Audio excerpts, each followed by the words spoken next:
et des énergies renouvelables, on passe à un mode de transport totalement non polluant, c'est la voile. Oui, puisque la route du Rhum démarre dans 6 semaines exactement. Et avant de prendre le large, le navigateur François Gabard fait le tour des écoles.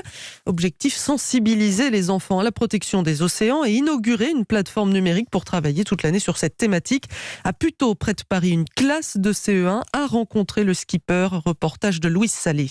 À quel âge vous avez conduit votre premier bateau tout seul? Sur les murs de la classe de ces enfants captivés par leur invité, des cartes de la route du Rhum, une fresque d'algues et de poissons et des maquettes de bateaux. Aujourd'hui, ils ne perdent pas un mot de ce que leur confie François Gabard. Je crois que c'est exactement à votre âge. Tout seul? Tout seul, un optimiste, un petit bateau. Puis les élèves sortent de leur cartable des objets en plastique. Qu'est-ce que tu as apporté comme objet, toi? Une bouteille.